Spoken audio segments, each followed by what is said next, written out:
لله رب العالمين والصلاة والسلام على سيد الأنبياء والمرسلين أما بعد فأعوذ بالله من الشيطان الرجيم بسم الله الرحمن الرحيم الصلاة والسلام عليك يا رسول الله الصلاة والسلام عليك يا رسول الله وعلى آلك وصحابك يا حبيب الله وعلى آلك وصحابك يا حبيب الله الصلاة والسلام عليك يا نبي الله الصلاة والسلام عليك يا نبي الله وعلى آلك وأصحابك يا نور الله وعلى آلك وصحابك يا نور الله. میٹھے میٹھے اسلام بھائیوں، قریب قریب آ کر بیان کی تعلیم کی نیت سے ہو سکے تو دونوں بیٹھ جائیے. اگر آپ تھک جائیں تو جس طرح آپ کو آسانی اس طرح بیٹھ جائیں. نگاہیں نیچے کیے، توجہ کے ساتھ بیان سننی کہ لاپرواہی کے ساتھ ادھر ادھر دیکھتے ہوئے، صف سے زمین پر انگلی سے کھیلتے ہوئے، لباس یا بدن یا بالوں کو سہلاتے ہوئے، جب مڑ مڑ کر پیچھے دیکھتے ہوئے بے توجہگی کے ساتھ سننے سے اس کی برکتیں ضائع ہو جانے کا اندیشہ ہے. اس وقت ہم ساؤتھ کوریا کے شہر فیضان مدینہ تھیپو میں موجود ہیں. سرکار مدینہ سردار مکہ مکرمہ صلی اللہ تعالی علیہ وآلہ وسلم کا فرمان برکت نشان ہے: اے لوگوں، بے شک بروز قیامت اس کی دہشتوں اور حساب کتاب سے جلدی نجات پانے والا وہ شخص ہوگا جس نے تم میں سے مجھ پر دنیا کے اندر بکثرت درود شریف پڑھے ہوں گے. سبحان اللہ. صلو علی الحبیب صلی اللہ تعالی علی محمد صلی اللہ علیہ وسلم. پیارے پیارے اسلام میں کوشش کریں گے اس طرح آ کر بیٹھ جائیں. جو اس طرح بیٹھے ہیں درمیان میں صلو علی الحبیب صلی اللہ علی محمد صلی اللہ علیہ وسلم. ایک صاحب کا بیان ہے، مدینۃ الاولیاء ملتان شریف میں حضرت سیدنا غوث بہاء الحق والدین زکریا ملتانی قدس سرہ النورانی کے مزار پرانوار پر سلام عرض کرنے کے لیے میں حاضر ہوا. فاتحہ کے بعد جب لوٹنے لگا تو ایک شخص پر میری نظر پڑی جو مشغول دعا تھا. میں ٹھٹک کر وہیں رک گیا. دراز قد مگر بدن نہایت کمزور اور چہرے پر اداسی چھائی ہوئی تھی. چونک کر کھڑے ہونے کی وجہ یہ تھی کہ اس کے گلے میں پانی کا ایک ڈول تھا جو لٹکا ہوا تھا، جس میں اس نے اپنے دائیں ہاتھ میں انگلیاں ڈبو رکھی تھی. اس کے چہرے کو غور دیکھا تو کچھ آشنائی کی بو آئی.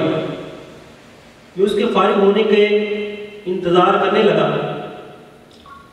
جب اس کی دعا ختم ہوئی تو میں نے اس کو سلام کیا. اس نے سلام کا جواب دیا اور میری طرف غور دیکھا اور مجھے پہچان لیا.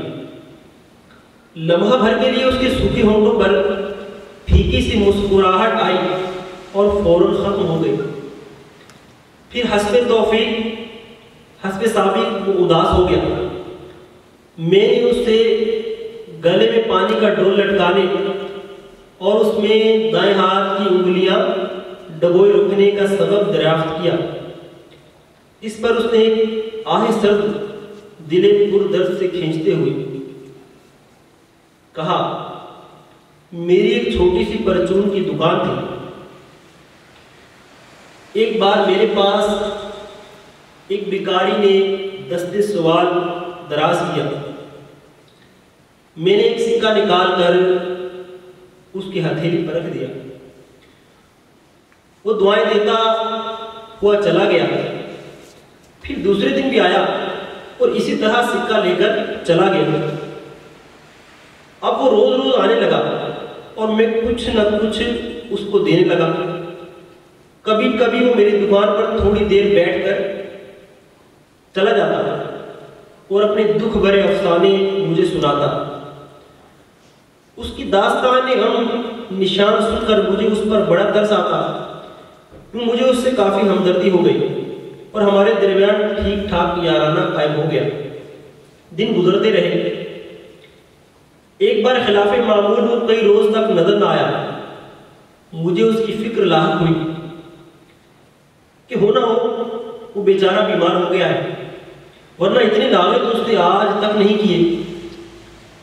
میں نے اس کا مکان تو دیکھا نہیں تھا، البتہ اتنا ضرور معلوم تھا کہ وہ شہر کے باہر ویرانے میں جھونپڑی میں تنہا رہتا ہے۔ خیر میں تلاش کرتا ہوا بالآخر اس کی جھونپڑی تک پہنچ گیا۔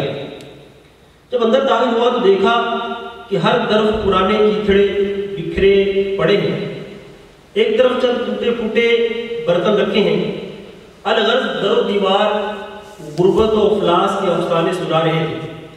ایک طرف وہ ایک ٹوٹی ہوئی چارپائی پر لیٹا کراہ رہا تھا۔ وہ سخت بیمار تھا اور ایسا لگتا تھا کہ اب جاں بھر نہ ہو سکے گا۔ میں سلام کر کے اس کی چارپائی کے پاس کھڑا ہو گیا۔ اس نے آنکھیں کھولی اور میری طرف دیکھ کر اس کی آنکھوں میں ہلکی سی چمک آئی۔ اپنے پاس بیٹھنے کا اشارہ کیا، میں بیٹھ گیا۔ بمشکل تمام اس نے لب کھولے اور مدھم آواز میں بولا، بھائی مجھے معاف کر دو، میں نے تم سے بہت دھوکہ کیا ہے۔ میں نے حیرت سے کہا، وہ کیا؟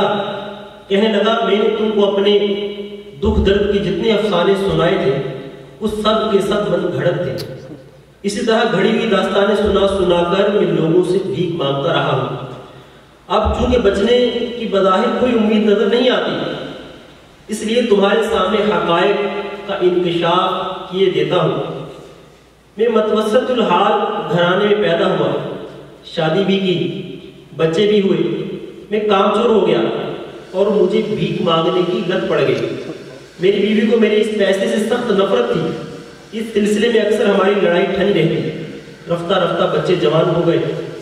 میں نے ان کو اعلیٰ درجے کی تعلیم دلوائی تھی، ان کو بڑی بڑی ملازمتیں مل گئیں۔ اب وہ مجھ پر خفا ہونے لگے۔ ان کا پہل اصرار تھا کہ میں بھیک مانگنا چھوڑ دوں، لیکن میں عادت سے مجبور تھا۔ مجھے دولت سے بے حد پیار تھا اور بغیر محنت کے آتی ہوئی دولت کو میں چھوڑنا نہیں چاہتا تھا۔ آخر کار ہمارا اختلاف بڑھتا گیا اور میں نے بیوی بچوں کو خیر بات کہہ کر اس ویرانے میں جھونپڑی باندھ لی۔